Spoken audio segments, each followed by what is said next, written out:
Good evening. The topic of this evening's discussion is weeping. Weeping, which, like laughter, belongs to those qualities which distinguish man from the animals. Weeping is by no means a direct expression of pain, for it occurs where there is very little pain. In my opinion, indeed, we never weep directly on account of the pain we experience, but always merely on account of its repetition in reflection. We pass from the felt pain, even when it is physical, to a mere idea of it, and then find our own state so deserving of sympathy that we are firmly and sincerely convinced that if another were the sufferer, we would be full of sympathy, and love to relieve him. But now we ourselves are the object of our own sympathy.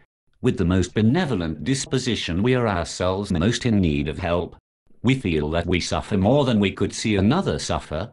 And in this very complex frame of mind, in which the directly felt suffering only comes to perception by a doubly circuitous route, imagined as the suffering of another, sympathized with as such, and then suddenly perceived again as directly our own, in this complex frame of mind, I say, nature relieves itself through that remarkable physical conflict.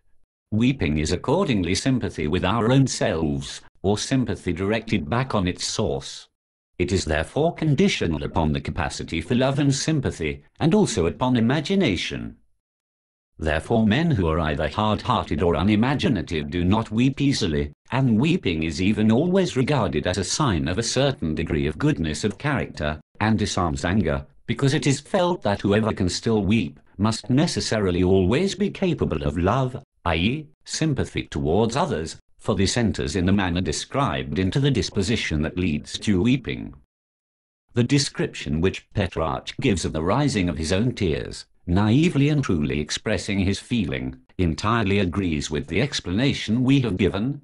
He says, "As I wander deep in thought, I weep aloud, with such strong a sympathy for myself, of which I am not usually accustomed to." Mankind, which is necessarily finite, so that every life, however aspiring, and often rich in deeds, must be extinguished and become nothing. But in this lot of mankind the mourner sees first of all his own, and this all the more closely he is related to him who has died, thus most of all if it is his father. Although to his father his life was misery through age and sickness, and though his helplessness was a heavy burden to his son, yet that son weeps bitterly over the death of his father for the reason which has been given.